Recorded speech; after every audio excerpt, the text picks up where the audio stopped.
पीठावरती यावं. सुखदेव गोलप, मोहन तिवारी, ते सचिन शिंदे, राहुल पिंगळे यांनी व्यासपीठावरती यावं. आपल्या आणि उपजिल्हा प्रमुख शिवसेना उद्धव बाळासाहेब ठाकरे, कृष्णकुमार कोळी यांनी व्यासपीठावरती यावं.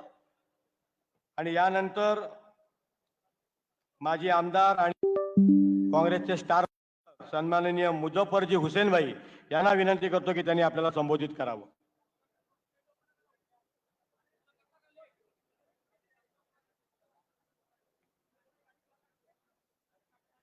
अजूनही स्टेजच्या उजव्या बाजूला जी मंडळी उभी आहे, आपल्याला विनंती आहे की आपण सगळ्यांनी बसून घेतलं तर खऱ्या अर्थाने या प्रचार सभेला शोभा येईल.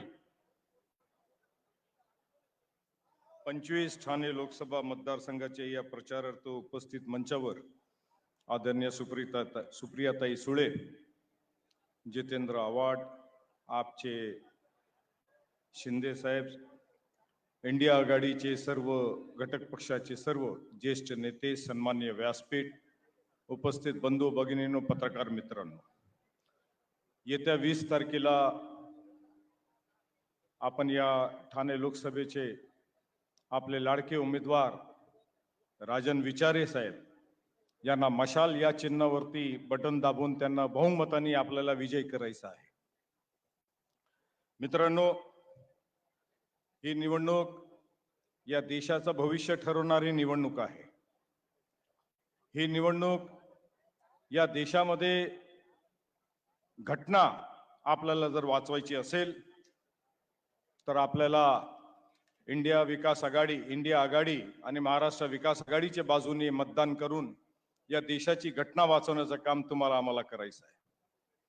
या देशातली जो सेक्युलर फॅब्रिक आहे, सर्व जाती धर्म, सर्व प्रांत, सर्व भाषा याला एक मुठ्ठीमध्ये बांधण्याचं काम डॉक्टर बाबासाहेब आंबेडकरांनी केलं. आणि आज केंद्रामधली सरकार आणि ही भाजप त्या घटनेला संपवण्याचा डाव रचत आहे. डाव रचण्यापेक्षा ते घटना नक्की संपवणार आहेत. मागील कित्येक वर्ष आपण हे सगळ्यांनी ते त्यांच्याकडनं ऐकलेलं आहे. आज त्यांनी SC, ST, OBC यांना असलेले सर्व सबसिडीज, मुलांना कॉलेज मधली जी सबसिडीज आणि बेनिफिट्स होते ते बंद करून टाकलेत. स्थानिक स्वराज्याचा OBC रिझर्वेशनचा निर्णय ते होऊ दे. महाराष्ट्रामध्ये आणि अजून बऱ्याच राज्यामध्ये आपण बघताय की स्थानिक स्वराज्याची निवडणुका त्या ठिकाणी पार पडत नाही. मुलांचं इंजिनिअरिंग कॉलेज असेल, मेडिकल कॉलेज असेल, या ठिकाणीचे रिझर्वेशन्समुळे त्यांना त्या ठिकाणी शिक्षणामध्ये अडचण निर्माण झालेली आहे. केंद्रामध्ये येण्याच्या आधी या मोदी सरकारने आणि भाजपाने या देशाला बरेच वायदे आणि वचनं दिली होती. काय म्हणायचे त्यावेळी की डॉलर 55 रुपये झालेले आहेत, 57 रुपये झालेले आहेत, आज डॉलर 85 रुपये झालेले आहेत. त्यावेळी गॅस 400 रुपये होते तर हे ओरडत होते. आज गॅस 1100 रुपये झालाय. पेट्रोल 50-60 रुपये होता, आज 100 रुपयेच्या पलीकडे गेलेला आहे. शेतकऱ्यांच्या एकही मुद्द्याला त्यांनी हात लावला नाही, मदतीचा हात पुढे केलेला नाही. MSPचा विषय त्यांनी पूर्ण केलेला नाही. बेरोजगारीच्या अंकावर आज भारतवर्ष सर्वात पुढे आहे. बेरोजगारी, अनएम्प्लॉयमेंट, वुमेन्स अॅट्रॉसिटी, महिलांवरती अत्याचार, कोणत्याही मुद्द्यावरती या सरकार खरी उतरलेली नाही. त्यांनी एक मात्र नक्की काम केलंय की त्यांच्या मित्रांना त्यांनी मोठं केलं. या देशातली संपत्ती त्यांनी विकली. काँग्रेसने 70 वर्षात काय केलं तर काँग्रेसने जी या देशासाठी जी संपत्ती बनवली होती ते विकण्याचं काम नक्कीच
मित्रांनो, 2014 साली आपला रिझर्व्ह बँकचा सरप्लस 5 लाख कोटी रुपये होता. 5 लाख कोटी. रघुराज रंजननी आरबीआय सोडलं आणि निघून गेले, कारण यांनी आरबीआयचे 8 लाख कोटी रुपये जो सरप्लस होता, रिझर्व्ह सरप्लस होता, ते काढून घेतलं आणि ते वाटोळा करून टाकलं त्याचा. तुमच्या आमच्या डोक्यावरती देशाचा कर्ज होता साधारणतः 50 लाख कोटीच्या सुमारास. 10 वर्षामध्ये यांनी 200 लाख कोटी रुपयाचं कर्ज केलंय. तुमच्या आमच्या डोक्यावरती किमान 2 लाख कोटी रुपयाचं कर्ज प्रत्येक देशाच्या नागरिकांवरती आहे. हे म्हणतात की आम्ही रस्ते बनवले, आम्ही एअरपोर्ट बनवले आणि कोणाला विकलं? तुम्ही रस्ते बनवले, त्याचं प्रायव्हेटायझेशन कोणाला केलं? या देशाची रेल्वे किमान 20,000 किलोमीटरची रेल्वे यांनी विकून टाकली, प्रायव्हेटाईज करून टाकलं. आज म्हणतो आम्ही बुलेट ट्रेन बनवताय, बुलेट ट्रेन साठी कर्ज आणताय 1 लाख कोटी. जीएसटी तुम्ही लावलाय 30% इन्कम टॅक्स आणि 18% जीएसटी. 48% टॅक्स या देशाच्या नागरिकांच्या डोक्यावरती तुम्ही मांडलाय. आणि त्याचा खुलासा काय सांगताय परत?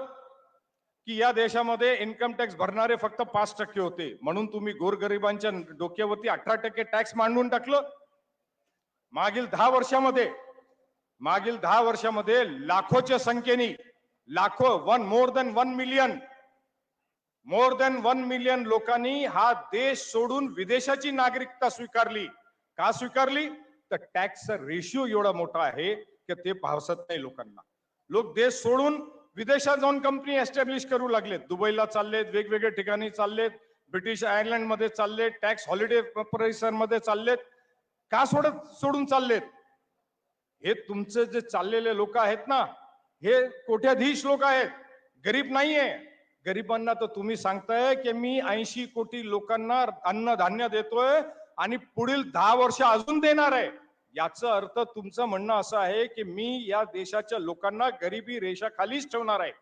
एका बाजूला पार्लमेंटमध्ये आपण म्हणतात की आम्ही 5व्या क्रमांकाची इकॉनॉमी झाली, आमची इकॉनॉमी 5व्या क्रमांकाची आहे.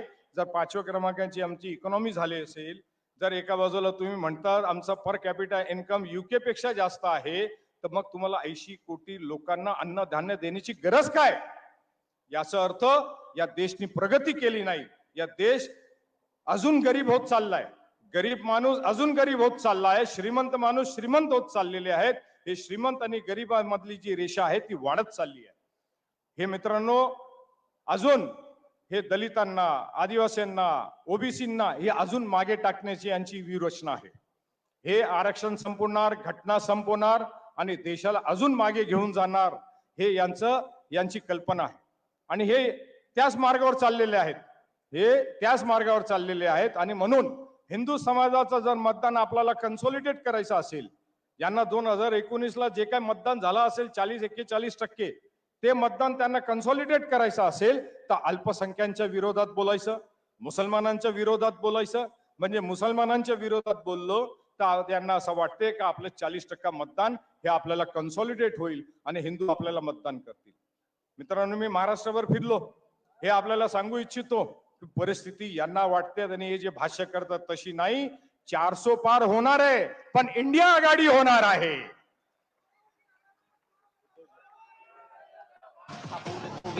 जय हिंद, जय महाराष्ट्र, जय भीम.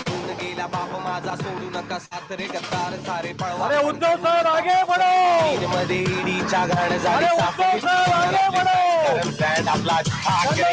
उद्धव साहेब आगे बढ़ो. आपल्यामध्ये उपस्थित शिवसेना पक्ष प्रमुख, महाराष्ट्राचे माजी मुख्यमंत्री एकनिष्ठ सन्माननीय उद्धव साहेब, सैनिक ठाण्याचा वाघ तिघे साहेबांचा मी सैनिक. ठाण्याचा वाघ तिघे साहेबांचा मी सैनिक. सामान्य जनतेपासून सत्य तुम्ही लपवले. शाखेत तुम्ही आमचा शब्दगुंड घुसवले. वाटेत माझ्या बेलाल गुंड निखारे. वाघाचा बछडा हा एकटा नडतो विचारे. वाघाचा बछडा हा एकटा नडतो विचारे.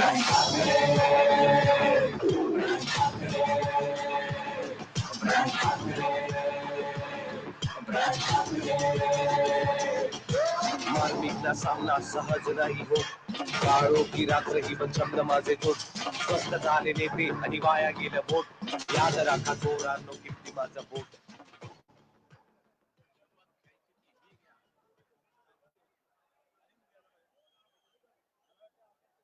मी मान्यवरांना विनंती करतो की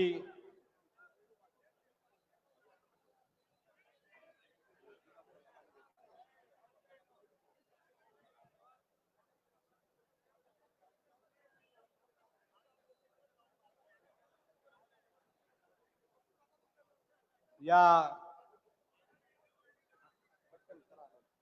मी मान्यवरांना विनंती करतो सुप्रियाताई राऊत साहेब आव्हाड साहेब यांना विनंती करतो की आपण या देशातील महान विभूतींना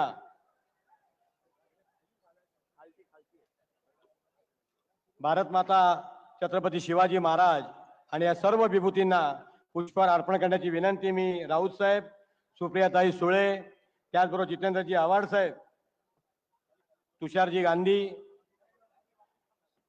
यांना विनंती करतो की आपण सर्वांनी या महान विभूतींना पुष्पहार अर्पण करायचं आहे.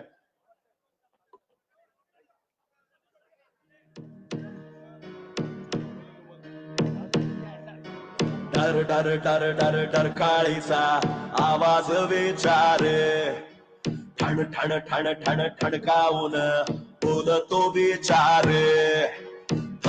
भारत माता की आग भारत माता की फड फड फड फड फडकणारा राग विचार आवाज जनतेचा आवाज काळाचा राजना विचारे छत्रपती शिवाजी महाराज की जय भवानी. भारतीय गट शिल्पकार डॉक्टर बाबासाहेब आंबेडकरांना पुष्पहाराची विनंती करतो.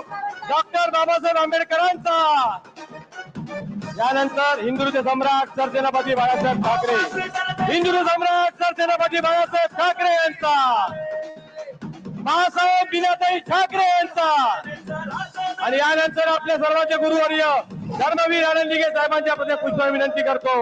अमर रहे अमर रहे अमर रहे अमर रहे.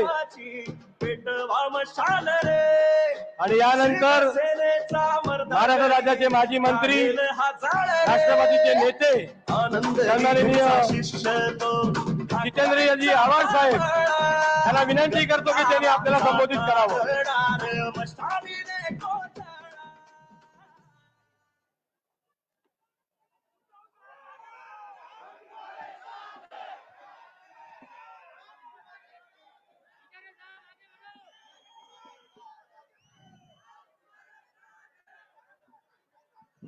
विचार मंचावर उपस्थित असलेले महाराष्ट्राचं लोकप्रिय नेतृत्व आणि संपूर्ण महाराष्ट्र ज्यांनी यात भूल घालून ठेवली आहे ते उद्धव साहेब ठाकरे राष्ट्रवादी काँग्रेसच्या नेत्या सुप्रियाताई सुळे संजयजी राऊत विचार मंचावर बसलेले सर्व मान्यवर आणि माझ्या बंधू भगिनींना महाराष्ट्रातली स्थिती काय आहे देशातली स्थिती काय आहे हे वेगळं काही सांगायला नको. ही फेअर अँड फिअरलेस इलेक्शन व्हायला हवी असं इलेक्शन कमिशन आणि सगळ्या लोकांचं मत असतं. पण कालपासून ठाण्यामध्ये उद्धव साहेब कालपासून ठाण्यामध्ये अशा नोटिसेस यायला सुरुवात झाल्यात आणि या नोटिसेस अशा लोकांना येत आहेत की त्यांच्यावरती कुठलाही गुन्हा नाही. नोटीस काय म्हणते ज्या अर्थी माझी खात्री झाली आहे माझी खात्री झाली म्हणजे कॉन्स्टिट्यूशन पेक्षा मोठा आहे माणूस. मुंब्रा पोलीस ठाणे हद्दीत 20/5/2024 रोजी लोकसभेची सार्वत्रिक निवडणूक होणार आहे. मुंब्रा शहरात मोठ्या प्रमाणात मतदान केंद्र व मतदान बूथ असतात. मुंब्रा परिसर हा राजकीय दृष्ट्या अतिसंवेदनशील आहे. सतर मतदानाच्या वेळी आपण कायदा व सुव्यवस्थेचा प्रश्न निर्माण होईल आणि स्वतः प्रत्यक्ष किंवा अप्रत्यक्षरित्या हस्ते परहस्ते कोणतेही कृत्य करू नये याकरता मुंब्रा पोलीस ठाणे हद्दीत कायदा व सुव्यवस्था अबाधित राखण्यासाठी तुम्हाला 15 ते 19 मुंब्र्याच्या बाहेर राहावं लागेल. आता ह्याला कायदा कुठला लावलाय? 144(2) संविधानाचं कलम आर्टिकल नंबर 19 सेक्शन 1 डी, ज्याला आपण मूलभूत अधिकार म्हणतो, त्या मूलभूत अधिकारामध्ये भारताचा कुठलाही नागरिक हा कधीही कुठेही जाऊ शकतो, कुठेही राहू शकतो आणि कुठेही स्थायिक होऊ शकतो. आता हा जो सही करणारा माणूस आहे, हा काय डॉक्टर बाबासाहेब आंबेडकरांपेक्षा मोठा आहे काय? पण ही दडपशाही सुरू झाली आहे साहेब. या अशा नोटिसेस फक्त आम्हाला का, आमच्या कार्यकर्त्यांना का? या नाक्यावरती पोलिसांच्या समोर 2 गँग मध्ये मारामारी झाली निवडणुकीचा फॉर्म भरत असताना, एकावरही कारवाई केली नाही पोलिसांनी. मग आम्हाला नोटीस कशासाठी साहेब? मी सांगितलंय त्यांना, ह्या अशा नोटिसेस दिल्या तर आम्ही उद्या बंदची हाक देऊ आणि बंद करू. जर उद्या कायदा आणि सुव्यवस्थेचा प्रश्न निर्माण झाला तर त्याचे हे सगळे परिणाम पोलिसांना भोगावे लागतील. पोलिसांनी दादागिरी करू नये. फ्री अँड फेअर इलेक्शन होऊ द्या. पोलिसांचं निवडणुकीत मध्ये पडण्याचं कुठलंही काम नसतं. राज्यकर्त्यांचे हस्तक म्हणून वागू नका. तुमच्या ड्रेसचा आम्हाला कळतं की तुमच्यावर जबरदस्ती आहे, तुम्ही काहीच करू शकत नाही, पण तुम्ही काहीच करू शकत नाही म्हणून कायदा वाकवू नका. हा कायदा जसा आहे तसा राहू द्या. निवडणूक शांततेने चालली आहे, ती शांततेने चालू द्या. तुम्हाला जर वाटत असेल की सत्तेला कोणी घाबरतं, तर आम्ही गांधीजींची औलाद आहोत. मीठ उचलून कायदा भंग करून या देशामध्ये मिठावरचा टॅक्स कमी केलेली माणसं आहोत. तेव्हा असल्या नोटीस बिटीसला आम्ही मानत नाही. त्या आम्ही अशा फेकून रस्त्यावर टाकणार आहोत. आणि ज्याला तुम्ही नोटीस दिली आहे, मी आज इथे जाहीर करतो, ज्याला त्यांनी नोटीस दिली आहे तो उद्यापासून माझ्या गाडीत फिरणार आहे, तो माझ्या घरी राहणार आहे. हिम्मत असेल तर अटक करून दाखवा. काय लावलंय काय साहेब? गेले 2.5 वर्ष सहन करतोय. माझ्यावर 7 खोटे गुन्हे टाकले. अरे बाबा, तेव्हा ठीक आहे हो, पण निवडणुकीत तुम्ही घाबरवताय म्हणजे एवढी पायाखालची वाळू घसरली आहे साहेब. एखादा फिल्म दाखव, हे फिल्म तयार आहे का रे? आज दुपारी मला एका बाईनी बोलवलं, शिवसैनिक शेंडगे नावाच्या बाईनी, त्या आनंदनगर मध्ये. बिचारीनी एक असं घराच्या समोर पायरी टाकली होती. ती विचारे साहेबांचा जोरदार प्रचार करते. सकाळी तिथे महापालिकेचे कर्मचारी गेले आणि तिच्या पायऱ्याच तोडून टाकल्या. हे कुठले राजकारण? हे इतकं गलिच्छ राजकारण ठाण्यात सुरू आहे. मोहितेबाई कुठे आहेत? मोहितेबाई जरा उठा ना, उभ्या राहा ना, लोकांना दिसू द्या ना. उठ्या ना, उभा, मी सांगतो उभ्या राहा. साहेब, ह्या आपल्या कार्यकर्त्या, यांचं बिचाऱ्यांचं पोळी भाजीचं दुकान, यांनी तुम्हाला समर्थन दिलं म्हणून त्यांच्या उत्पन्नाचं साधनच तोडून टाकलं आणि सगळ्या ठाण्यात घडत होतं. मावडीची एवढीच विनंती आहे लोकांना, जर ते कायदा हातात घेणार असतील तर आपल्यालाही कायदा हातात घ्यावा लागेल. आणि म्हणूनच त्यांना संविधान काढायचं आहे. या संविधानातले सगळे कायदे हे लोकांच्या हक्कांसाठी आहेत. म्हणूनच त्यांना लोकशाही काढून टाकायची आहे. कारण का आपल्या देशातली संसदीय प्रणाली ही प्रत्येक राज्याला दिल्लीत पाठवून दिल्लीत देशाचा कारभार पाहण्याचा अधिकार देते. त्यांना सगळ्यांना दिल्लीत जाऊ द्यायचं नाहीये. त्यांना दिल्लीत बसून कारभार चालवायचा आहे, तो आम्हाला मान्य नाही. आम्हाला एक अधिकारशाही मान्य नाही, आम्हाला लोकशाही हवीच. तेव्हा हे जे मतदान आहे, पेट्रोल वाढलं कमी करू. गॅस किती आहे? 1100 ना, 500ला देणार आहोत आम्ही.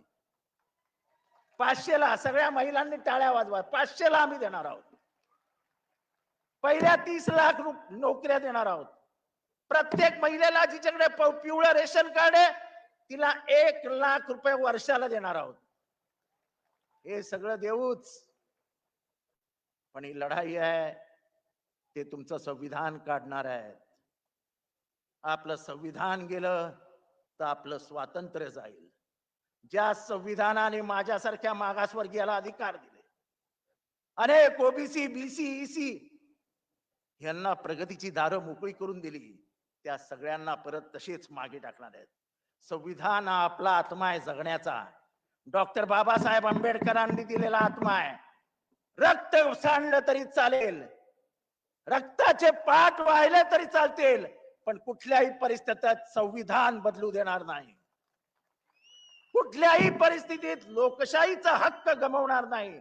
आणि म्हणून ही निवडणूक हे कमी करू, ते कमी करू, हे देऊ, ते देऊ ह्याच्यासाठी नाहीये. ही निवडणूक लोकशाही विरुद्ध हुकुमशाहीमध्ये, जनता विरुद्ध बीजेपी अशी सुरू झाली आहे. जनतेने निवडणूक हातात घेतली आहे. आता फक्त 2 तारखेला जाऊन, आपलं 20 तारखेला जाऊन राजन विचारे यांच्या मशाल या निशाणीवर बटन दाबून राजन विचाऱ्यांच्या विचारांना आणि उद्धव ठाकरे, शरद पवार आणि राहुल गांधी यांना एकत्रितपणाने भारत हातात देण्याची कामगिरी करूया. एवढंच बोलतो, रजा घेतो. जय हिंद, जय महाराष्ट्र, जय भीम.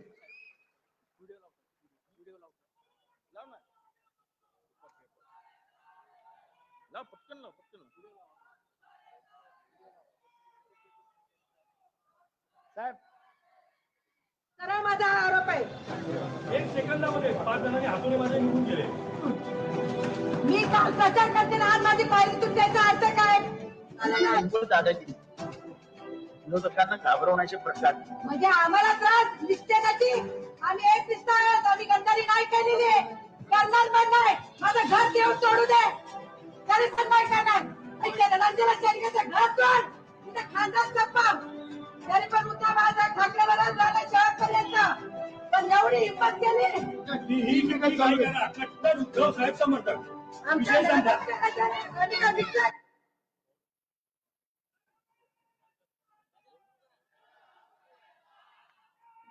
महाराष्ट्राचा आराध्य दैवत छत्रपती शिवाजी महाराजांना वंदन करून भारतरत्न डॉक्टर बाबासाहेब आंबेडकर, हिंदू हृदय सम्राट, शिवसेना प्रमुख बाळासाहेब ठाकरे आणि आमचे गुरुवर्य धर्मवीर आनंद दिघे साहेब यांच्या स्मृतीस वंदन करून या 25 ठाणे लोकसभा मतदारसंघाच्या या प्रचार सभेला उपस्थित असलेले सन्माननीय माजी मुख्यमंत्री आणि शिवसेनेचे पक्षप्रमुख आदरणीय उद्धव ठाकरे साहेब, सन्माननीय आमचे शिवसेनेचे नेते आदरणीय संजय राऊत साहेब, त्याचबरोबर या ठिकाणी उपस्थित असलेल्या आमच्या सुप्रियाताई सुळे मॅडम आणि सन्माननीय मुझफ्फर हुसेन साहेब, जितेंद्र आव्हाड साहेब आणि या मंचावर असलेले सर्व मान्यवर, सर्व पक्षाचे कार्यकर्ते, पदाधिकारी आणि समोर बसलेले सर्व निष्ठावंत कार्यकर्ते, बंधू आणि भगिनींनो, सर्वप्रथम मी या ठिकाणी एवढ्या मोठ्या संख्येने आपण सर्व पक्षाचे कार्यकर्ते या ठिकाणी उपस्थित राहिल्याबद्दल आणि आपण जी गेले 2 महिन्यापासून इंडिया महाविकास आघाडीच्या माध्यमातून या ठिकाणी जी एकजूट दाखवली आणि त्यामुळेच या ठिकाणी आज ही जाहीर सभा या ठिकाणी होत आहे. गेल्या 10 वर्षामध्ये मला वाटतं या ठाणे लोकसभेचा खासदार म्हणून काम करत असताना जवळजवळ 9,494 कोटी या ठिकाणी केंद्राचा निधी या ठाणे असेल, नवी मुंबई असेल, मीरा भाईंदर असेल या शहरामध्ये या विविध विकासाच्या कामासाठी ते आणला गेला. त्याचबरोबर या जे नवीन ठाण्याचे रेल्वे स्थानक आहे, ज्या वेळेला 2014ला मी निवडून आल्यानंतर पहिल्यांदाच पार्लमेंटमध्ये मी महापौर असताना एक विजन डॉक्युमेंट त्या ठिकाणी केलं होतं आणि त्या विजन डॉक्युमेंटमध्ये या जवळजवळ 7 ते 8 लाख लोक या ठिकाणी रेल्वेने प्रवास करत असतात जीव मुठीत घेऊन, आणि त्याकरता ठाणे आणि मुलुंडच्या इथे रेल्वे स्टेशन असावं असं त्या रिपोर्टमध्ये म्हटलं होतं. आणि त्याचा पाठपुरावा करून मी पार्लमेंटमध्ये ही परिस्थिती त्या ठिकाणी सांगितल्यानंतर त्यावेळचे रेल्वे मंत्री सुरेश प्रभू यांनी पुढच्या रेल्वे बजेटमध्ये या ठाणे आणि मुलुंडच्या दरम्यानच्या रेल्वे स्टेशनला मंजुरी दिली. स्वतः ते ठाण्यामध्ये आले होते आणि ऐतिहासिक अशी या ठाणे शहराचे निकट असलेला सर्वात मोठा महत्वाचा जो क्षण होता, त्याचं काम 3 ते 4 महिन्यापूर्वी सुरू झालं. पण ह्याचं क्रेडिट राजन विचारायला मिळणार होतं, म्हणून आमच्या मिंदेंनी त्या ठिकाणी मला क्रेडिट मिळू नये म्हणून त्या ठिकाणी पत्रे लावून आतमध्ये काम सुरू केलं. परंतु लोकांना माहिती आहे की या ठाणे लोकसभेचा खासदार या नात्याने या रेल्वे स्टेशनसाठी केलेला पाठपुरावा, पार्लमेंटमध्ये त्याचा केलेला पाठपुरावा आणि त्याला आणलेली मंजुरी, रेल्वे मंत्री या ठिकाणी ठाण्यामध्ये सुद्धा आले होते आणि त्या रेल्वे स्टेशनचं काम आता सुरू झालंय. 2025 ला या ठाणे रेल्वे स्टेशनचा नवीन त्या ठिकाणी स्टेशन होत आहे ते काम पूर्ण होणार आहे. त्याचबरोबर ठाणे येथे ऐतिहासिक असं रेल्वे स्टेशन आहे. त्या ऐतिहासिक अशा रेल्वे स्टेशनचं तुम्ही जर बघितलं असेल, त्या ठिकाणी मल्टी मॉडेल हब या ठिकाणी आपण त्या ठिकाणी मांडलेलं होतं आणि त्या मल्टी मॉडेल हबच्या धर्तीवरती मला वाटतं एअरपोर्टच्या धर्तीवरतीच हा प्रोजेक्ट त्या ठिकाणी मंजूर झालेला आहे आणि त्यासाठी सुद्धा या ठिकाणी मंजुरी मिळाल्यानंतर ते सुद्धा काम या ठिकाणी सुरू होणार आहे.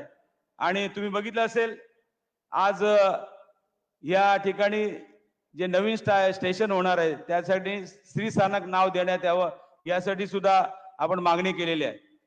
स्मार्ट सिटी अंतर्गत या ठाणे शहरामध्ये विविध योजना अंतर्गत मला वाटतं या ठिकाणी स्मार्ट सिटीच्या यादीमध्ये ठाणे शहर यावं यासाठी 3 वर्ष सातत्याने प्रयत्न केले असता या ठिकाणी 4थ्या वर्षी या ठाणे शहराचा स्मार्ट सिटीमध्ये मान्यता मिळाली 2016 ला आणि आज या अंतर्गत त्या ठिकाणी ठाणे रेल्वे स्टेशन स्थानक सॅटिस 2 आणि तलावांचं संवर्धन या ठिकाणी यासाठी निधी मिळाला.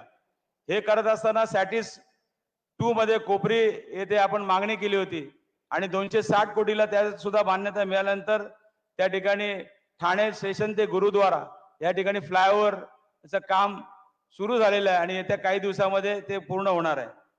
त्याचबरोबर या तुम्हाला माहितीच असेल की ठाणे शहर एक तलावांचं शहर आहे.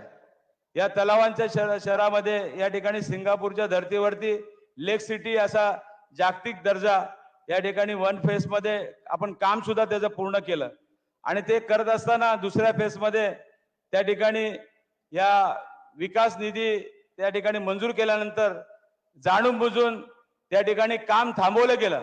अशा तुम्ही लोकांना या ठिकाणी तुम्ही निवडून देणार आहेत का, हा सुद्धा प्रश्न आपल्या समोर आपण मांडतो. त्याचबरोबर दिघा स्टेशन माझ्या आयुष्यातला सर्वात मोठा असा क्षण असेल की या दिघा स्टेशन नवीन स्टेशन त्या ठिकाणी गेल्या 10 वर्षात सातत्याने पूर्ण करून मान्य पक्षप्रमुख उद्धव ठाकरे साहेबांच्या भूमिपूजन त्या ठिकाणी झालं होतं. परंतु हे काम सातत्याने मागणी केल्यानंतर ते काम पूर्ण झालेलं आहे आणि त्याचं लोकार्पण सुद्धा झालेलं आहे. त्याचबरोबर ठाणे शहराला लागलेला खाडी किनारा लक्षात घेता या ठिकाणी जलवाहतूक प्रकल्प या ठिकाणी आपण राबवला होता. ठाणे, नवी मुंबई आणि मीरा भाईंदर यातल्या 3 शहरांना हा प्रकल्प एक महत्वाचा असा प्रकल्प ठरणार आहे आणि त्यासाठी सुद्धा ते आपण प्रयत्न करतोय. भाईंदर ते वसई रोरो सेवा या ठिकाणी सुरू केलेली आहे. तुम्ही बघितलं असेल भाईंदरला वसईला जाण्याकरता जवळजवळ 2 तास लागतात, परंतु 10 ते 15 मिनिटांमध्ये roro service Bhayandar to Vasai या ठिकाणी काम पूर्ण झालेलं आहे आणि त्याची लोकार्पण सुद्धा आपण केलेलं आहे. त्याचबरोबर तुम्ही बघितलं असेल साकेत ते गायमुख गेले कित्येक वर्षापासून हा प्रकल्प रखडला होता. 1.9 किलोमीटरच्या या एअरफोर्सच्या जमिनीवरती सातत्याने 13 वर्ष आपण प्रयत्न करत होतो. सातत्याने 10 वर्ष त्या ठिकाणी 3 रेल्वे मंत्री, रक्षा मंत्री त्या ठिकाणी बदलले आणि त्यांच्याकडे सातत्याने मागणी केल्यानंतर मला वाटतं पर्रीकर साहेबांनी याला मान्यता दिली आणि या सर्वात महत्वाचा प्रकल्प म्हणजे आज घोडबंदर वासी जे आहेत आपल्या ठाणे शहरातले त्यांना यापासून वाहतूक कोंडीपासून त्यांना मुक्ती मिळणार आहे आणि हा प्रकल्प सुद्धा येत्या काही दिवसामध्ये सुरू होणार आहे. त्याचबरोबर ऐरोली ते काटे हा 2800 कोटीचा प्रकल्प या ठिकाणी काम पूर्ण होत आलेला आहे आणि 5-6 महिन्यामध्ये ते सुद्धा त्या ठिकाणी सुरू होणार आहे. अशा पद्धतीने या ठाणे शहराचा असेल, नवी मुंबई असेल, त्याचबरोबर मीरा भाईंदर मधले सर्वात महत्वाचे असे प्रश्न असतील जे केंद्र सरकारच्या माध्यमातून असेल, राज्य सरकारच्या माध्यमातून असेल, त्याचबरोबर महानगरपालिकेच्या माध्यमातून असेल, हे सर्व प्रकल्प करण्याचं काम गेल्या 10 वर्षामध्ये आपण केलेलं आहे. आणि मला खात्री आहे की येणाऱ्या या निवडणुकीमध्ये या ठाणे, मीरा भाईंदर आणि या नवी मुंबई या सर्व तिन्ही शहरातल्या लोक या ठिकाणी मतदार जे आहेत, या 10 वर्षात केलेल्या कामाच्या जोरावरतीच मला तिसऱ्यांदा या ठाणे लोकसभेचा खासदार म्हणून निवडून देतील असा विश्वास या ठिकाणी मी व्यक्त करतो. साहेब, एकच सांगतो, आता जे आव्हाड साहेबांनी सांगितलं, मला वाटतं थोडे दिवस शांत होतं, परंतु आता इलेक्शन सुरू झालेले आहेत.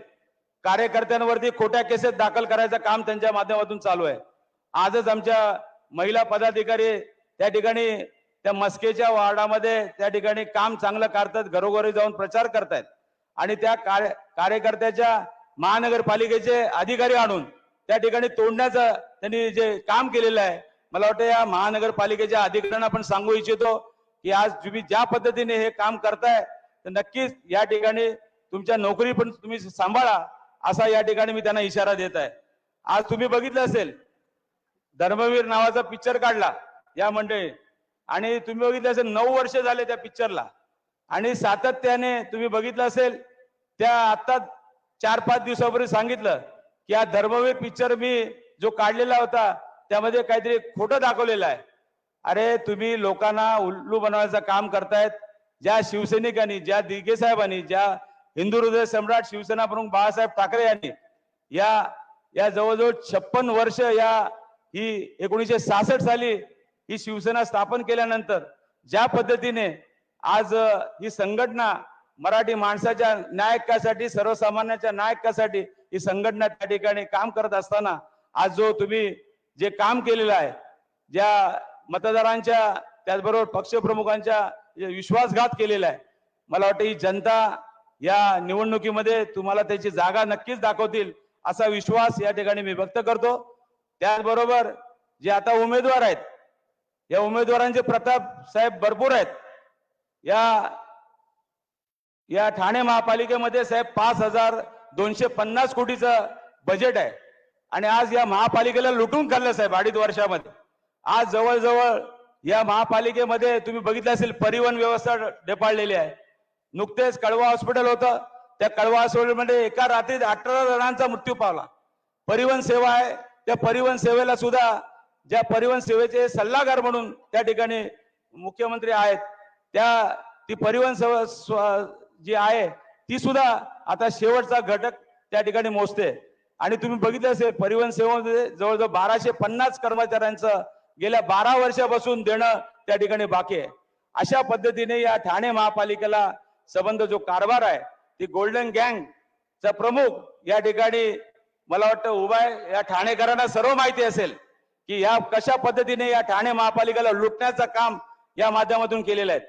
साहेब, आता इलेक्शन आता आहे, या इलेक्शन मध्ये सुद्धा बघितलं असेल, इलेक्शन फंड गोळा करण्यासाठी या ठाण्यातल्या व्यापारी, त्याचबरोबर आमचे ज्वेलर्स असतील, छोटे मोठे उद्योजक असतील, त्यांना धमकवण्याचं काम चालू आहे साहेब. आणि त्या ठिकाणी पैसे उकळण्याचं काम चालू आहे. मला वाटतं मी या ठाण्यातल्या व्यापाऱ्यांना सांगू इच्छितो की तुम्ही फक्त 20 तारीख जाऊ दे, 4 तारखेला हा निर्णय आल्यानंतर या व्यापाऱ्यांना आम्ही दिलासा देण्याचं काम नक्कीच या माध्यमातून आपण करू. आज तुम्ही बघितलं असेल, आज आमच्या या ठिकाणी गुजराती बांधव या ठिकाणी राहतात. आज तुम्ही बघितलं असेल सूरज परमार केस, या सूरज परमार केस मध्ये सुद्धा या ठिकाणी ज्यांची नावं आहेत, आज ते या इलेक्शनला उभे आहेत. हा गुजराती समाज विसरलेला नाही आणि या गुजराती समाजाला न्याय देण्याचं काम या शिवसेनेच्या माध्यमातून, महाविकास आघाडीच्या माध्यमातून आम्ही नक्कीच देऊ. आणि जनता ही उघड्याडोळ्याने बघते आणि नक्की खात्री आहे की या निवडणुकीमध्ये त्यांची जागा त्यांना दाखवली जाईल. आणि मी आपल्याला विनंती करतो की आपण या ठाणे लोकसभेचा खासदार म्हणून तिसऱ्यांदा मला लोकसभेचा या खासदार म्हणून निवडून द्याल असा विश्वास या ठिकाणी व्यक्त करून माझे 2 शब्द संपवतो. जय हिंद, जय महाराष्ट्र, वंदे मातरम. आणि यानंतर शिवसेना नेते खासदार सन्माननीय संजयजी राऊत साहेब यांना विनंती करतो, टाळ्यांच्या गजरामध्ये आपण राऊत साहेबांचं स्वागत करूया. आदरणीय पक्षप्रमुख उद्धवजी ठाकरे, व्यासपीठावरील सर्व महाविकास आघाडीचे मान्यवर, आपण पक्षप्रमुख उद्धव ठाकरे यांचं भाषण ऐकण्यासाठी जमलेला आहात. मी देशावर बोलणार नाही, महाराष्ट्रावर बोलणार नाही. देशाचे प्रधानमंत्री येऊन इथे भाषण करतात, तेही देशावर बोलत नाहीत, देशाच्या प्रश्नावर बोलत नाही. पण मी ठाण्यावर बोलणार आहे आणि फक्त 1 मिनिट बोलणार आहे. कारण ठाण्यामध्ये देशाची लढाई सुरू आहे. इथे निष्ठावंत राहील की गद्दार राहील, याकडे देशाचं लक्ष या ठाण्यात लागलेलं आहे. कोणाला वाटत असेल हा इलाका त्यांचा आहे, नाही, हा इलाका शिवसेनेचा आहे, बाळासाहेब ठाकरेंचा आहे. आणि इथे धमाका सुद्धा शिवसेनेचाच होणार. या चोर बाजारातला माल विकला जाणार नाही, लक्षात घ्या. हे जे चोरांचे सरदार आहेत टेंबी नाक्यावर, ते नेहमी सांगतायत अलीकडे काय सांगतायत, माझी शिवसेना खरी, आम्ही कसे लढवय्ये, बरं का, आम्ही निष्ठावंत. बाळासाहेब ठाकरेंचा विचार, हिंदू हृदय सम्राट माननीय बाळासाहेब ठाकरेंचा विचार आम्हीच कसे पुढे नेत आहोत असं तुणतुण वाजवतात आणि पाठीमागून मोदी ढोल वाजवतायत.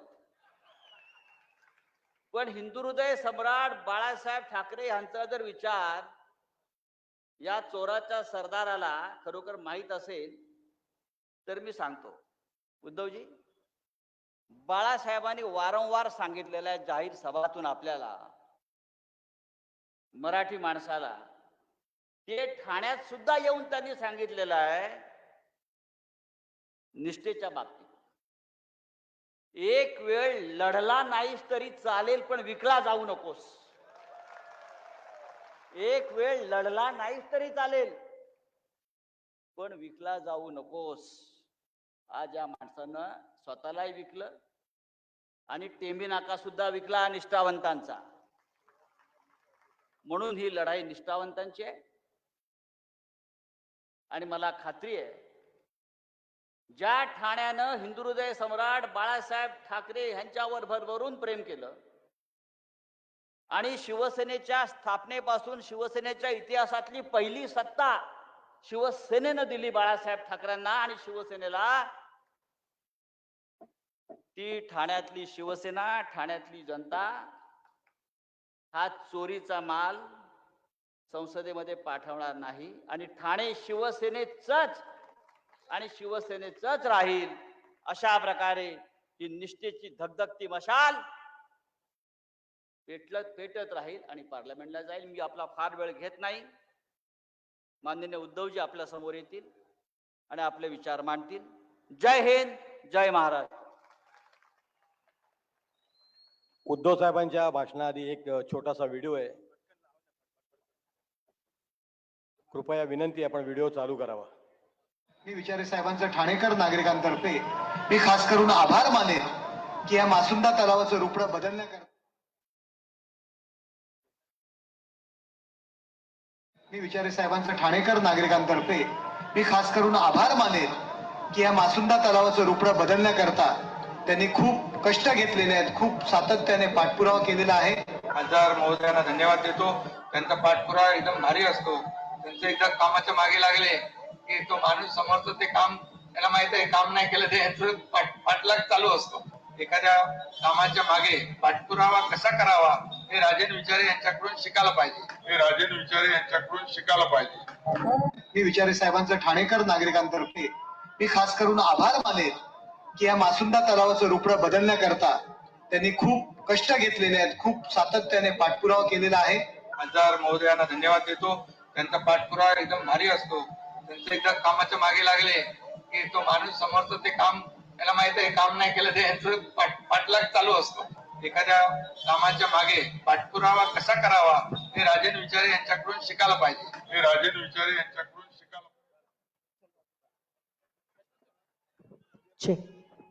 आणि यानंतर शिवसेना पक्षप्रमुख आदरणीय उद्धव साहेब आगे बढ़ो. अरे उद्धव साहेब आगे बढ़ो. व्यासपीठावरील सर्व मान्यवर आणि जमलेल्या माझ्या तमाम देशभक्त बांधवांनो, भगिनींनो आणि मातांनो,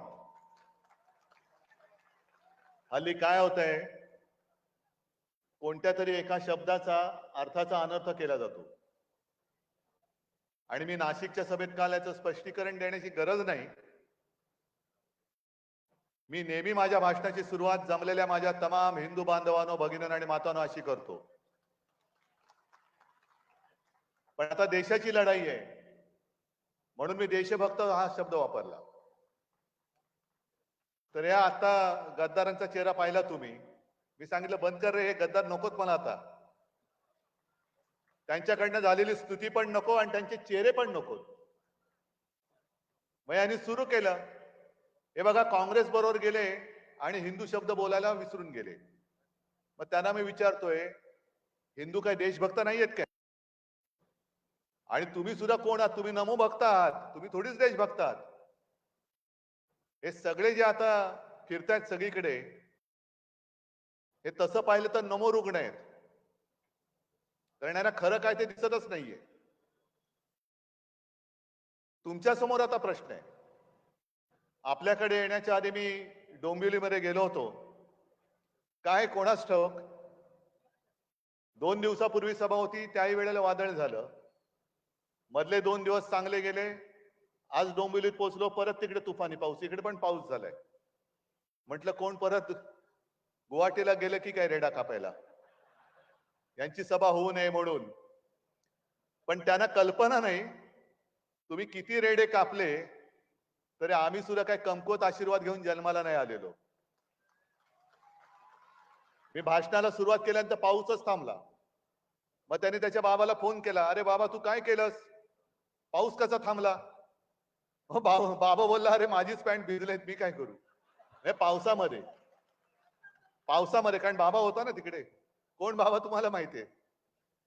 हे जाऊ दे. असे सगळी ज्यांच्यामध्ये आत्मविश्वास नाही अशा लोकांनी शिवसेनेबरोबर टक्कर घेण्याची हिंमत करू नये. हे सगळे शिवसैनिक बघा कसं आणखीन उसळून वर आलेलं आहे. हे सगळे गद्दार गेले, एका अर्थी बरं झालं, सगळी घाण गेली. आणि महाराष्ट्रामध्ये मी फिरतोय, बहुतेक जिथे जिथे गद्दारी झाले तिथे नवीन लोक येत आहेत आणि मला सांगतात की साहेब आम्ही यांच्यामुळे शिवसेनेत येत नव्हतो. म्हटलं बरं झालं, सडलेली पानं झडली ती, बरं झालं. सडलेली पानं आहेत. आणि मला राजन तुमचं जाहीर कौतुक करायचंय की तुमच्या वाटेला येतोस का विचारायला कोणी गेलं नाही. नाहीतर तुम्हाला सुद्धा खोक्यांची ऑफर झाली असती. याला निष्ठा म्हणतात, याला शिवसेना प्रमुखांचा आणि आनंद दिघेंचा शिवसैनिक म्हणतात. आनंद दिघेंची तुलना कोणी करू नये. आनंद दिघेंचं एक वेगळंच रूप होतं, त्यांचं काम वेगळं होतं. नुसतं फोटो पुरते दिघे साहेब आणि हिंदू हृदय सम्राट करून चालत नाही. आज जे त्यांचं चाललेलं आहे, नुसतं फोटो लावतायत. बाळासाहेबांच्या नावाने आता मोदींना मतं मागावी लागतायत. हे गद्दार जे चालले होते मला सांगत होते की उद्धवजी आपण मोदींचे फोटो लावून निवडून आलो. हे तुमचे उपमुख्यमंत्री सुद्धा, काय त्यांचं नाव, टरबूज. मी अक्षय कुमारना जाहीर विनंती करतोय की अक्षयजी तुम्ही जरा पुन्हा एकदा 4 जूनच्या आधी मोदीजींची मुलाखत घ्या, कारण 4 जून नंतर पंतप्रधान ते नसणार आहेत.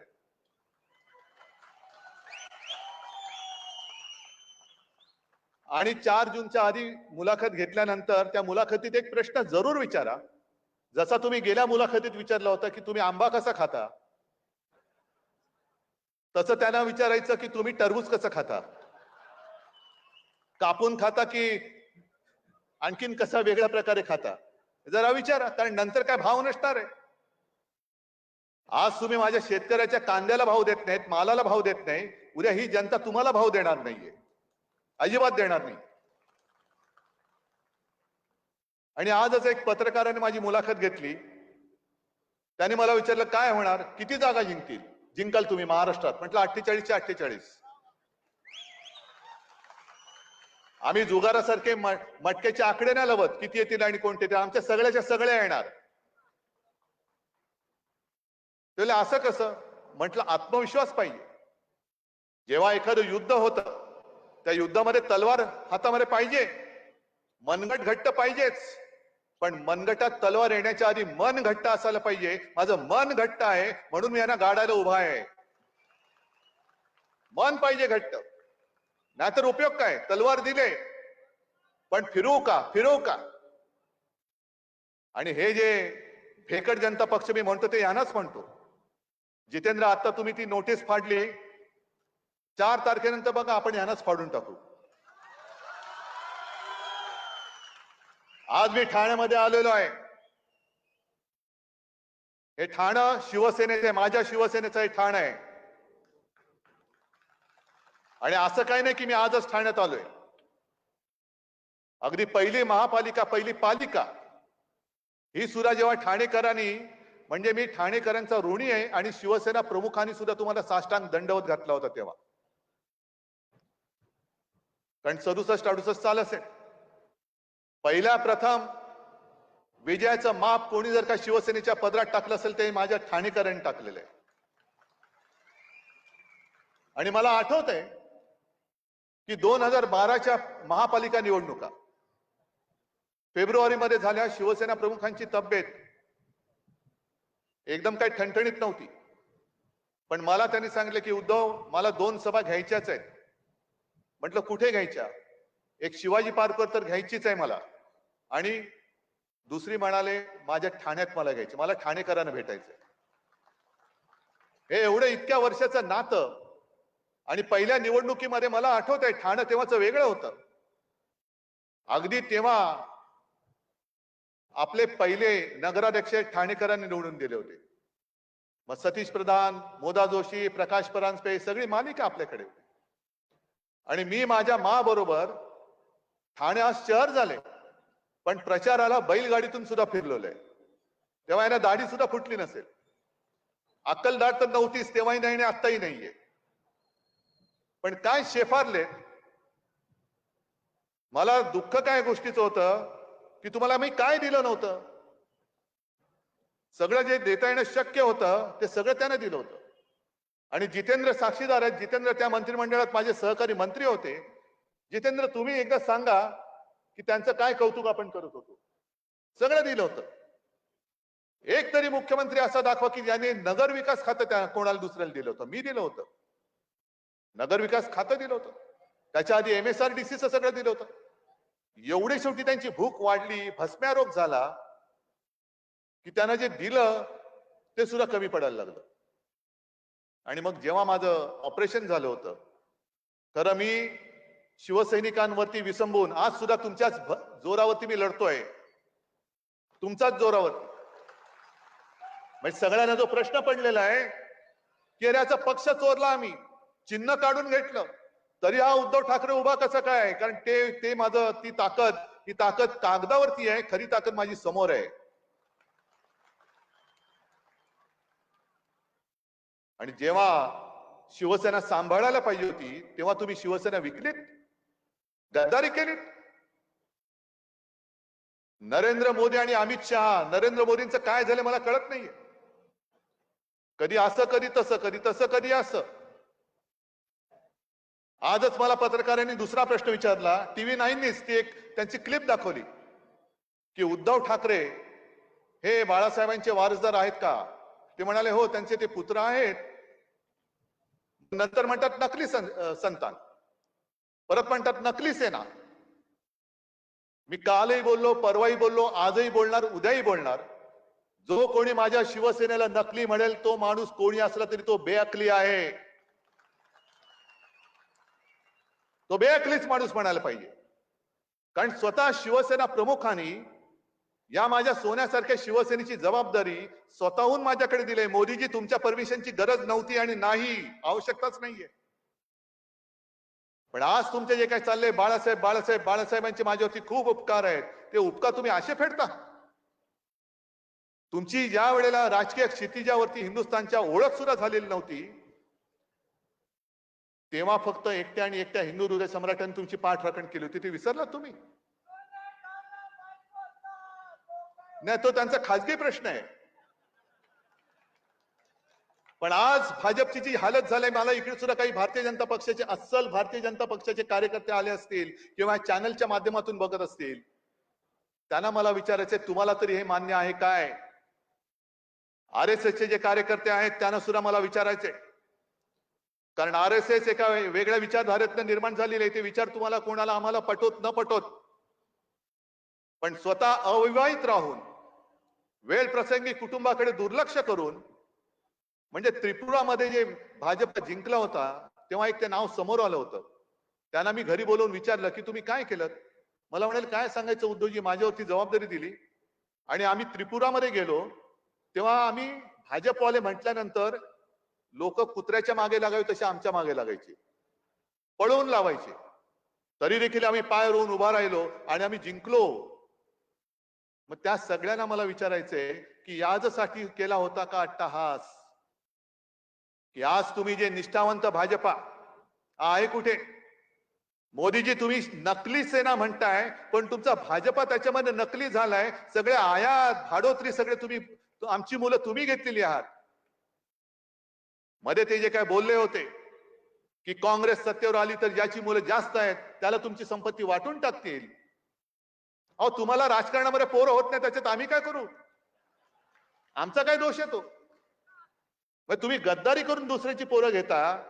बरं, तुमच्याकडे पोरं नाहीयेत म्हणून आमचे गद्दार घेतले, तुमच्याकडे नेते नाहीत म्हणून ते घेतले, उमेदवार सुद्धा तुमच्याकडे नाहीये.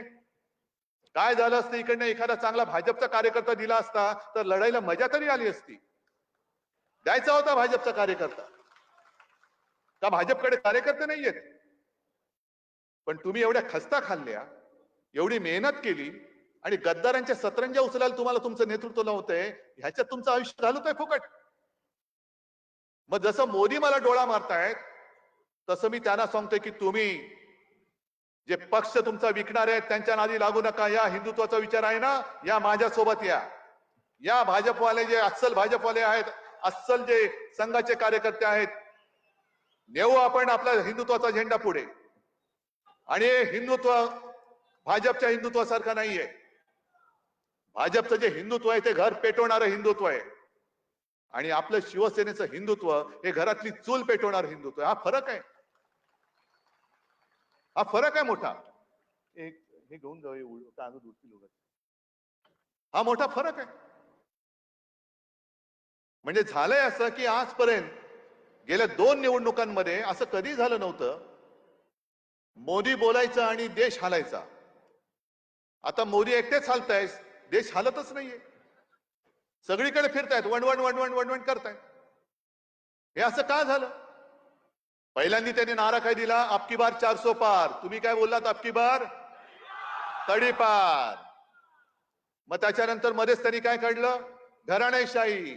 मी उभा राहिलो, मी आहे घराणेशाहीचा पाईक. आता त्या घरामध्ये माझा जन्म झाला. मोदीजी, तुमच्या पोटात का दुखतं? मला माझ्या आई वडिलांचा अभिमान आहे आणि मी तयार आहे. माझ्या आधीच्या 7 पिढ्यांचा इतिहास मोदीजी मी सगळ्यांसमोर सांगायला तयार आहे. तुम्ही तुमच्या 7 पिढ्यांचा इतिहास सगळ्यांसमोर सांगा. पण एका बाजूला तुम्ही घराणेशाहीचा उद्धार करता. मगाशी डोंबिवलीला गेलो होतो, तिकडे घराणेशाहीमध्ये त्या गद्दाराच्या पोराला कसं काय उमेदवारी दिली तुम्ही? घराणेशाहीचा तुम्हाला जर का एवढा तिटकारा आहे तर गद्दारांची घराणेशाही चालते. मग गद्दारांची घराणेशाही चालत असेल तर शिवसेना प्रमुखांची तर सोडूनच द्या. ज्या व्यक्तींनी महाराष्ट्रामध्ये भारतीय जनता पक्ष वाढवण्यासाठी खस्ता खाल्ल्या त्या प्रमोद महाजनच्या मुलीला पूनमला तुम्ही मुंबईमध्ये उमेदवारी का नाही दिली? काय गरज होती? का कापलं तिची उमेदवारी? काय तिची चूक काय आहे? तिच्यात कमी काय आहे? हे मोदीजी सांगा ना. तुम्ही उद्या येताय ना मुंबईत, सांगा. मी तुम्हाला जाहीर आव्हान देतोय की तुम्ही आमच्या प्रमोदजींच्या मुलीची उमेदवारी का कापलीत? काय कारण आहे? म्हणजे तुम्ही म्हणाल त्या दिशेने आम्ही जायचं आणि आता त्यांनी ते घराणेशाहीचं झालं, मग परत सुरू झालं हिंदू मुस्लिम हिंदू मुस्लिम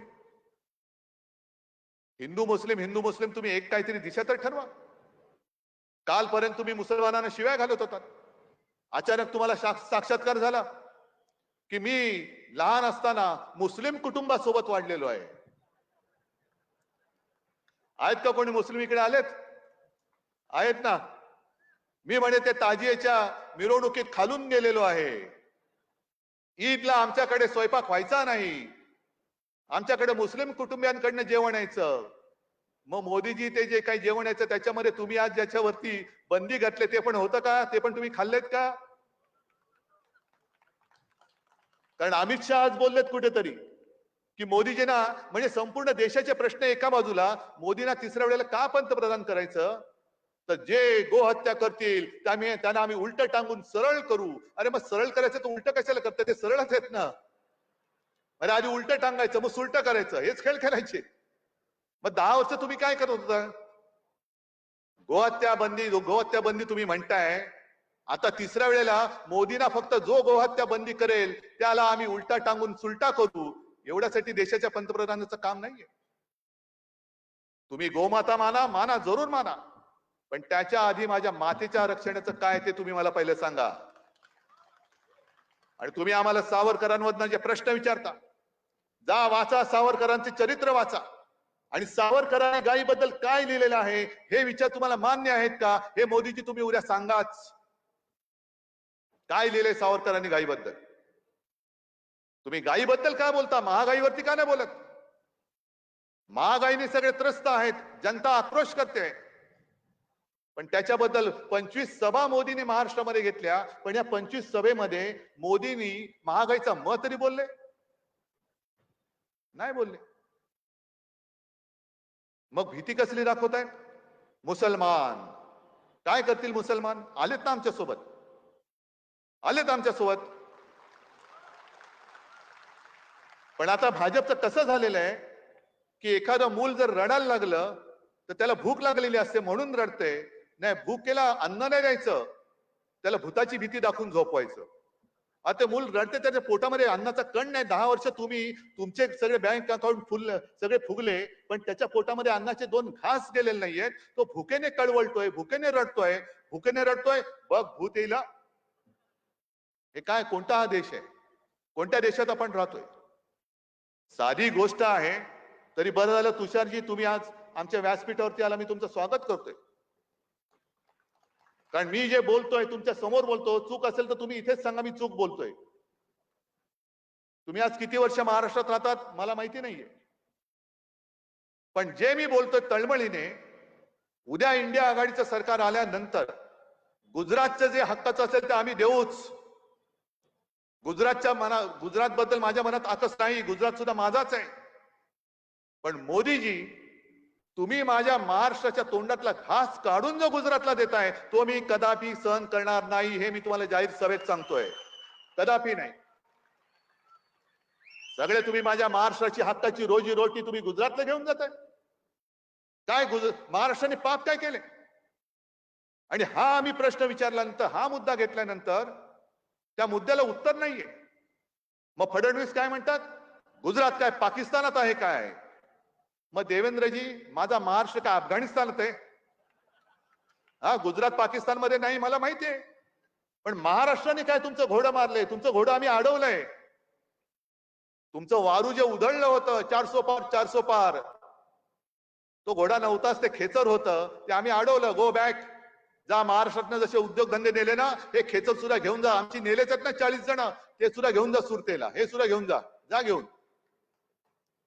सगळं गुजरातला आणि गुजरात आणि संपूर्ण देशामध्ये मोदीजी तुम्ही भिंत उभी करताय. ही भिंत हे पंतप्रधानाचं काम नाहीये. तुम्ही देशाचे पंतप्रधान आहात.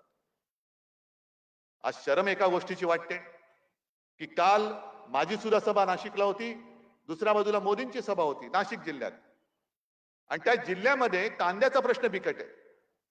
गुजरातची कांदा निर्यात बंदी उठवून टाकली, पण महाराष्ट्राची कांदा निर्यात बंदी अजूनही तशीच आहे. थोडीफार इकडे तिकडे करतात, त्याच्यावरती टॅक्स लावतात. महाराष्ट्राचा कांदा उत्पादक तुमचा काय शत्रू आहे?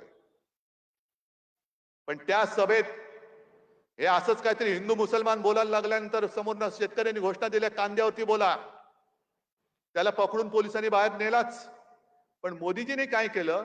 घोषणा द्यायला लागले, भारत माता की जय, भारत माता की जय. मग मला मोदीजींना विचारायचंय, मोदीजी तुमची भारत माता नेमकी आहे कुठे? तुमची भारत माता आहे कुठे? ही माझी भारत माता माझ्या समोर बसलेली, ही माझी भारत माता आहे.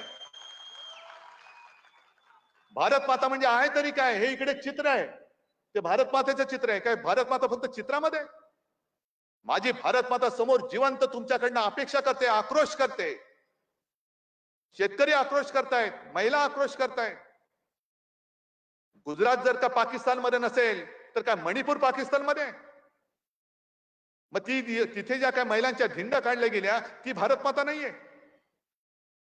नुसतं आपलं काहीतरी राष्ट्रीयत्वाचं प्रेम आणायचं. अहो मोदीजी तुमचे सगळे जण हे स्वातंत्र्य लढत होते कुठे? आणि भारत मातेचं प्रेम तुम्ही आम्हाला शिकवता. आम्ही जनतेमध्ये जेव्हा जातो, एक तर हे जेव्हा फिरतात संपूर्ण लवाजमा असतो यांच्या बरोबर. आपले शिवसेना प्रमुख जे बोलायचे की निवडणूक आल्यानंतर कोणी पंतप्रधान असता कामा त्यांनी राजीनामा दिला पाहिजे आणि देशात राष्ट्रपती राजवट लागली पाहिजे. कारण तुम्ही पंतप्रधान म्हणून फिरणार, तुम्ही देशाचे पंतप्रधान तुमच्या पक्षाचा प्रचार करणार. मग इकडे येऊन तुम्ही गद्दाराचा प्रचार करणार असाल तर माझ्या राजांचा प्रचार का नाही करालेत? तुम्ही देशाच्या आत्ता गेल्या वेळेला राजांनी सुद्धा तुम्हाला पाठिंबा दिला होता. पण तुम्ही सगळा लवाजमा म्हणजे येथील विमानाने आले तर एअरफील्ड बंद, रस्त्याने जाणार तो रस्ता बंद. काल कल्याणमध्ये होते, कल्याणमध्ये अघोषित बंद. त्याच्याहून जास्त लज्जास्पद गोष्ट काल मुंबईमध्ये त्यांचा जो रोड शो झाला, त्या रोड शो मध्ये त्याच्या 2 दिवस आधी ती जी दुर्घटना घडली होती, जे मोठं होर्डिंग पडलं होतं, त्याच्या खाली अजूनही माणसं अडकलेत असं म्हणतात. बचाव कार्य अजूनही सुरू आहे. त्याच भागामध्ये थोडेसे 2 गल्ल्या सोडून मोदीजी तुम्ही कसला तमाशा केलात? कोणाला तुम्ही शो केला? कसला शो केला? तुमच्या अहंकाराचा शो केला? एवढी निर्दयता तुमच्यात आली कुठून? आणि त्याही पेक्षा भयंकर आणखीन अचानक मेट्रो बंद करून टाकल्या, अचानक तिथले रस्ते बंद करून टाकले. तिथल्या महिला सुद्धा अशा चिडल्या, त्या म्हणाल्या आम्ही काय झालं तरी यांना मत नाही देणार, आता अजिबात देणार नाही. अनेक महिला ज्या घरी निघाल्या होत्या, घरी त्यांची बाळं वाट बघत होती, ते म्हणाले आम्ही करू काय? आमचे सगळे जाण्याचे मार्गच बंद केले, ह्यांना बघून आम्ही करू काय? टीव्हीवरती दिसतात ना. काय फरक काय पडतोय? टीव्हीवरती बघितले काय आणि समोर बघितले काय? फरक काय पडतोय? पण तुम्ही लोकांची कदर करत नाही. भारत माता की जय यावं, हीच तर भारत माता आहे, हीच माझी भारत माता आहे. भारत माता देश म्हणजे देशातली माणसं आहेत, देशातले दगडधोंडे म्हणजे देश नव्हे. आणि जेव्हा जेव्हा तुम्ही महाराष्ट्रामध्ये येताय, एक तर रामाचा जप करता, कारण तुम्हाला पराभवाचं भूत समोर दिसायला लागलं. राम राम राम राम राम राम कधी करतात? जप करतो. आता यांना ज्याच्याकडनं पराभव होणार त्याची भीती वाटते, म्हणून ते उद्धव ठाकरेचा जप करतायत. सगळीकडे जातील तिकडे नकली सेना, नकली सेना, नकली संतान बोला. तुमचे 4 दिवस आता राहिलेले, 4च दिवस राहिलेत. त्याच्यानंतर 4 जून नंतर मोदी पंतप्रधान नसतील, हे आज लिहून ठेवा, आज लिहून ठेवा. आणि त्यांना मी दोष देत नाही. त्यांचं जे असं तळ्यात मळ्यात मग कोणाच्या तरी गळ्यात असं जे काय चालतं, हा त्यांना दोष देता येणार नाही. मी आज टोमणा नाही मारत आहे, खरं सांगतोय. कारण आपण 2 दिवस नाही झोपलं तर किती मनावरती ताण येतो? येतो ना, येतो की नाही? डोळे चुरचुरायला लागतात, मन असं बधीर होतं, बुद्धी थोडीशी इकडे तिकडे हलते. हे तर 10 वर्ष नाही झोपलेले. आता 10 वर्ष झोपले नाहीत तर मेंदूला शीण आला असेल की नसेल? बरं, पंचायत अशी झाले की आता पातंजलीचं तेल पण लावता येत नाही, कारण त्याच्यावरती कोर्टाने बंदी आणलेली आहे. मग अमिताभ बच्चन जे वापरतात थंडा थंडा कूल कूल, ते थोडं भाजपवाल्यानं थोडंसं त्यांच्या ताळूवरती घाला आणि थोडा आराम द्या. हे शिवसेना म्हणे काँग्रेसमध्ये विलीन होणार, तुम्हाला कोणी सांगितलं? आम्ही 25-30 वर्ष भाजपासोबत राहिलो, काय भाजपामध्ये विलीन झालो? पवार साहेब जे बोलले ते पवार साहेबांचा तो जो काही उल्लेख होता तो त्यांनी त्यांच्या विचाराने वेगळ्या यांनी केला होता. सगळे छोटे प्रादेशिक पक्ष. पण मला चिंता आहे ती भारतीय जनता पक्षाची आहे. कारण 4 जून नंतर यांचं सरकार राहत नाही. 5 तारखेलाच भाजपा फुटेल पहिला. आणि मोदीजी तुम्ही शब्दाचे पक्के असाल तर 2 वर्षानंतर तुम्ही 75 वर्षाचे व्हाल तेव्हा तुम्ही राजकारणातून निवृत्त होणार. आमच्या इंडिया आघाडीकडे खूप चेहरे आहेत. तुम्ही जे म्हणता ना की दरवर्षी हे पंतप्रधान बदलतील, अहो म्हणजे याचा अर्थ तुम्ही मान्य केले की आम्ही सत्तेवरती येतोय. आमच्याकडे खूप चॉईस खूप आहे. पण भाजपाचा आता प्रश्न आहे. भाजपला आता कळलंय की मोदींचं नाणं चालत नाही. आता पर्याय द्यायचा कोण? ऐन वेळेला आता चेहरा बदलता येत नाही. मग मोदीजी 75 वर्षाचे झाल्यानंतर झोळी अडकून गेले, मग भाजपाच्या पदरात धोंडे. भाजप काय करणार? त्याच्यामुळे हे सगळं असं जे विचित्र चाललेलं आहे, हा विचित्रपणा आता आपल्याला थांबवावा लागेल. इथे जी काय गुंडागर्दी चाललेली, मला मागे कोणतरी बोललं की इकडे कोणतरी काय ती गोल्डन गँग होती. महापालिकेमध्ये सुद्धा भ्रष्टाचार. एक तर ठाणा महापालिका तर लुटलीच. मध्ये बातमी आली होती की महापालिकेच्या तिजोरीत फक्त 10 कोटी रुपये राहिलेले आहेत. म्हणजे कर्मचाऱ्यांचा पगार द्यायला आता पैसे नसतील. मुंबई महापालिका ते ओरबाडून खातातच आहे. त्यांचे सगळे मित्र हे तुम्हाला माहिती आहेत कोण कोण आहेत. हे सगळे ओरबाडून खात आहेत. म्हणजे एका गोष्टीचा मला अभिमान आहे किंवा होता की शिवसेनेच्या हातात मुंबई महापालिका होती. ती आतापर्यंत महापालिका विसर्जित होईपर्यंत 2012 साली 640 कोटीच्या तुटीमध्ये असलेली मुंबई महापालिका आतापर्यंत आपण 90,000 कोटीच्या प्लस मध्ये आणून दाखवली होती. 90,000 कोटीच्या ठेवी ठेवल्या होत्या. मग मोदीजी आले, आपलं सरकार पाडलं. मोदीजी आले आणि म्हणाले की एफडी में रखकर विकास नहीं होता जी, वो मेरे मित्रों के जेब में जाना चाहिए पैसा. सगळं आता तुम्ही चांगली आठवण करून दिली. अचानक त्यांना साक्षात्कार काय झाला? ये राहुल गांधी अब अडानी अंबानी पर क्यों नहीं बोल रहे? बताओ कितना ट्रक भर के, कितने टेम्पो भर के माल आपके पास उठाया आपने? अहो मोदी जी, काही वर्षांपूर्वी तुम्ही नोटबंदी केली होती. कशासाठी केली होती? काळं धन नष्ट करायला.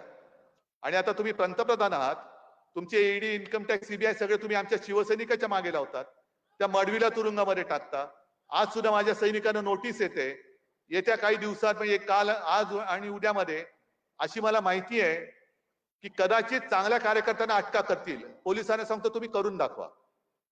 तुम्ही करून दाखवा. दिवस सगळ्यांचे सारखे नसतात. आज शेवटचा दिवस त्यांच्या सत्तेचा असेल, उद्याचा दिवस आमचा आहे. उद्याचा दिवस आमचा आहे. पण सगळ्या यंत्रणा तुमच्याकडे आहेत. तरी मोदी जी टेम्पो भर भर के माल कैसे जा रहा है आपको पता नहीं? आणि जर टेम्पो भरभरून काळा पैसा तिकडे जात असेल तर मग नोटबंदी तुम्ही केली, ती फसली, त्याची कबुली आहे की नाही हे तुम्ही सांगा सगळ्या जनतेला. म्हणजे तुमची प्रत्येक पावलं चुकताय. एक तर आता तुम्ही म्हणताय, जसं देवेंद्र फडणवीस म्हणाले की उद्धव ठाकरेंच्या सभेत पाकिस्तानचा झेंडा होता. अरे मी कुठे पाहिला पाकिस्तानचा झेंडा? तुम्हाला कसा कळला? मी थोडीच गेलो होतो नवाज शरीफचा केक खायला, तुमचे नेते गेले होते. आता त्यांनी तिकडनं पाकिस्तानचा झेंडा आणला म्हणून देवेंद्र तुम्हाला माहिती असेल, मला माहित नाही पाकिस्तानचा झेंडा कसा दिसतो. पण तुम्ही आता हे सगळं विचित्र पद्धतीने नेऊ इच्छिताय. प्रश्न तसेच राहिलेले. आज सुद्धा सोशल मीडियावरती मोदीजींच्या जुन्या क्लिप्स आहेत ना, उपलब्ध आहेत की मतदानाच्या दिवशी मतदान करायला निघताना गॅस सिलेंडरला नमस्कार करून निघा. कारण तेव्हा गॅस सिलेंडरचा भाव होता 400, म्हणून त्यांना आता पाहिजे तो 400 गॅस सिलेंडरचा. आता किती झाला? 1000च्या वर. मग तुम्ही एक तरी गोष्ट अशी सांगा की जी लोकांना समाधान देणारी आहे. परदेशामध्ये काळं धन होतं ते तुम्ही आणून लोकांच्या खात्यात 10-15 लाख तो ऐसे ही दे देंगे. आले कोणाच्या खात्यामध्ये? कोणाच्याच खात्यात नाही. पण भाजपच्या खात्यात किती आले? जे काँग्रेसने 70 वर्षात नाही केलं ते आम्ही करून दाखवलं. बरोबर आहे, मोदीजी बरोबर बोलताय. कारण 70 वर्षात काँग्रेसला जमलं नव्हतं ते तुम्ही 2-2.5 वर्षामध्ये निवडणूक रोख्यांच्या माध्यमातून करून दाखवलं. काँग्रेसच्या खात्यामध्ये 500-600 कोटी आणि तुमच्या खात्यात 10,000 कोटी. कोणी लुटला देशाला? कोणी लुटला? आज सुद्धा राजनजी तुम्ही बसला तिकडे आहे, म्हणजे राजन आपले विचार वेगळे, आपले राजन राजे, तुम्ही कामगारांचे प्रश्न हाताळता. मला सांगा हो, प्रत्येक वेळेला हे कंत्राटीचं घोडे केव्हापासून सुरू झालं? युनियनच करायच्या नाही, कंत्राटी पद्धत. अग्निवीरची योजना सुद्धा 4 वर्षासाठी. म्हणजे कंत्राटीचा अर्थ असा की तुम्ही किती चांगलं काम करा, पण तुमच्या मालकाच्या मर्जीवरती तुमचं काम उद्याचं अवलंबून असेल. काय करायचं तरुणांनी?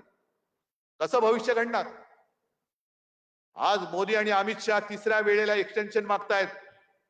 5 वर्षाचं तुम्हाला कॉन्ट्रॅक्ट दिलं होतं देश चालवायचं, आणखीन दयाबुद्धी म्हणून 10 वर्ष केलं, नाही चालू शकला देश. आता पुढची 5 वर्ष का मागताय? कंत्राटी पद्धतीने तुम्हाला दिलं होतं. या 4 तारखेला आम्ही हे कंत्राट रद्द करत आहोत.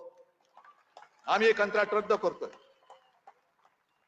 सगळे जे काही कामगार कायदे तुम्ही आणू इच्छित होतात आणि काही आणले, हे सगळे उद्योगपतींना धार्जिणे कायदे. कामगारांचं हित काय? मला त्याही वेळेला हे सांगायचे की उद्धवजी, आपल्या देशामध्ये फक्त 7% कामगार हा ऑर्गनाइज्ड आहे, बरोबर ना? 7%. मग या 60%चं प्रतिनिधित्व कोण करतं? म्हणजे 93% कामगार हा असंघटित आहे. मग आपल्या देशाचा औद्योगिक चेहरा हा माझा शेतमजूर का नाही होत? का होतात अंबानी आणि अदानी, हे टाटा बिर्ला हे का होतात? हे 7% वाले. आणि मग साधा शेतकरी आला तर तुम्ही त्याला दिल्लीमध्ये प्रवेश बंद करता. हमी भाव देणार तुम्हीच बोलला होतात, आणि तो हमी भाव कधी देणार अजून मिळत का नाही हे विचारायला जेव्हा माझा शेतकरी उत्तरेतला हा दिल्लीकडे निघाला स्वतःच्या राजधानीमध्ये, तेव्हा जणू काही चीन येतोय अशा पद्धतीने त्याच्या मार्गामध्ये कुंपणं टाकली गेली, काटेरी तारा टाकल्या गेल्या, खिळे टाकले गेले. कमी पडते की काय म्हणून वरनं ड्रोन वरनं अश्रुधुराचे गोळे त्याच्यावर मारले. आणि ते जे पोलीस उभे केले होते, सैनिक उभे केले होते, ही सुद्धा शेतकऱ्यांचीच मुलं होती. त्या मुलांना त्याच्या बापावरती बंदूक रोखून तुम्ही उभं केलं होतं. हे काय आम्ही नुसतं उघड्या डोळ्याने बघत बसायचं? शेतकऱ्याला तुम्ही येऊ देत नाही, पण अदानी आल्यावर ते ताड करून उठून उभे राहता. मग कसला तुमचा कामगार आणि कसलं तुमचं सगळं काय? हे सगळे तुमचे जे काही खोटी अश्रू आहेत हे आता पुरे झाले. परवा त्यांनी अर्ज भरताना जे सांगितलं कि 2014 में मैं यहां आया तो मुझे ऐसे लगा कि गंगा मां ने मुझे बुलाया है. अब 2024 में मैं त्यांना गदगदून आलं. ऐसा लग रहा है कि गंगा मां ने मुझे गोद ले लिया है. अच्छी बात है, आप नर्मदा मां को भूल गए, अभी गंगा मां को अपना लिया आपने. पर बीच में मोदी जी कोरोना के समय में गंगा में जो लाशें बह रही थी, तब गंगा के आंसू पूछने के लिए आप क्यों नहीं गए थे? तुम्ही आमच्यावरती जेव्हा टीका करता, कोरोनामध्ये भ्रष्टाचार केला, खिचडीचा घोटाळा. अहो, ज्या प्रज्वल रेवण्णा बलात्काराच्या प्रचारासाठी मोदीजी तुम्ही कर्नाटकात गेला होता, त्या कर्नाटकामधलाच तो यत्नाल म्हणून आहे, बसवगौडा यत्नाल यांचा आमदार, त्यांनी जाहीर आव्हान दिलं होतं भाजपला की मला नोटीस पाठवाच, मी भारतीय जनता पक्षाचा 40,000 कोटीचा कोरोना काळातला घोटाळा बाहेर काढल्याशिवाय राहणार नाही. काय केलं तुम्ही त्या बसवगौडाचं काही यत्नाळचं? तो म्हणाला की सरकार आमचं होतं, पण घोटाळाच आहे. कोरोनासाठी जे हॉस्पिटलमध्ये ऍडमिट झाले होते त्यांना लाखो रुपयाची बिलं दिली गेली, आणि ह्या 40,000 कोटीपेक्षा जास्त घोटाळा हा भाजपच्या सरकारने कर्नाटकात केला. मग तुम्ही आमच्यावरती बोटं दाखवता, खिचडी खाल्ली. माझ्या महाराष्ट्रामध्ये सर्वांच्या सहकार्याने एकाही मृतदेहाची विटंबना आम्ही होऊ दिली नव्हती, हे मोदीजी लक्षात घ्या. तो राज कपूरचा पिक्चर होता ना, राम तेरी गंगा मैली, ते तुम्ही केलीत. गंगा मैली मोदीजी आपने की है. तुम्ही गंगेचा अपमान तुम्ही केलेला आहात, त्या मृतदेहाची विटंबना तुम्ही केलेली आहे. आणि लोकांना कशाला मग तुमच्या अर्ज भरताना गंगा जमुना या डोळ्यातनं काय येत आहेत? ही सगळी थापेबाजी आहे, हे सगळे जुमलेबाजी आहे. आणि म्हणून तुम्हाला सांगतो की आता देशाला एका व्यक्तीच्या हातामध्ये सरकार देणं आपल्याला परवडणार नाही. अहो, तुम्ही आम्हाला घराणेशाहीवरनं बोलता. आज बरं झालं सुप्रिया तू पण इकडे आहेस. मला सांगतात मला आदित्यला मुख्यमंत्री करायचंय, पवार साहेबांना सुप्रियाला मुख्यमंत्री करायचंय. आणि मुलांना आमच्या करायचं की नाही आमची माणसं ठरवतील ना. पण निदान आम्ही आमच्या मुला जर लढत असलो तर निदान आम्ही आमच्या मुलांसाठी लढतोय. मोदीजी तुम्ही किती वेळा बोहल्यावरती चढताय? 14 वेळा मुंडावल्या, 19ला मुंडावल्या, पुन्हा एकदा मुंडावल्या, 29ला सुद्धा गुडघ्याला बाशिंग बांधून तयारच आहे. मग द्या ना पुढच्या पिढीच्या हातामध्ये, कधी तुम्ही देश देणार आहात? मग ही जी काही एकाधिकारशाही आहे या एकाधिकारशाहीला गाडून टाकण्यासाठी यावेळेला इंडिया आघाडीचं संमिश्र सरकार आपल्याला देशाला पाहिजे. केलं होतं ना, अटलजींनी सुद्धा चांगलं काम केलं होतं. तेव्हाही सगळे ममता जयललिता सगळे सोबत होते. आता सुद्धा सगळे आम्ही एकत्र आलेलो आहोत आणि उत्तम काम नरसिंहरावांनी पण केलं होतं, मनमोहनजींनी पण केलेलं, अटलजींनी पण केलेलं. ही सगळी सरकार संमिश्र सरकार होती. पण जेव्हापासून हुकुमशाही सारखी वाटचाल तुमची सुरू झाली तेव्हा आता आम्हाला डोळे उघडून तुम्हाला हटवण्याखेरीज दुसरा पर्याय राहणार नाहीये. आणि म्हणून शेवटी एकच विनंती आहे, जी आता लढाई होणार आहे ते गद्दार आणि निष्ठावंतामध्ये होणार आहे. शिवसेना ही आपलीच आहे, राजन पण आपलाच आहे, फक्त निशाणी बदललेली आहे. निशाणी काय आहे? ठाणेकर मशाल हातात घेऊन गद्दारी जाळणार आहेत, गद्दारीची पाळं मुळं इकडनं उकरून टाकणार आहेत. मग फक्त हात वर करून एकदाच फक्त आपला जय भवानी जय शिवाजी बोला. जय भवानी जय शिवाजी, जय हिंद, जय महाराष्ट्र. छोटासा प्रवेश या ठिकाणी होईल. भाजपा मंडळ महामंत्री दिघा नवी मुंबईचे सोनूराम यादव हे भाजपचे महामंत्री शिवसेना उद्धव बाळासाहेब ठाकरे या पक्षामध्ये जाहीर प्रवेश करतायत असंख्य कार्यकर्त्यांसोबत. आणि शिवा संघटना प्राध्यापक मनोहर धोंडे यांनी सुद्धा जाहीर पाठिंबा इथे जाहीर केलेला आहे.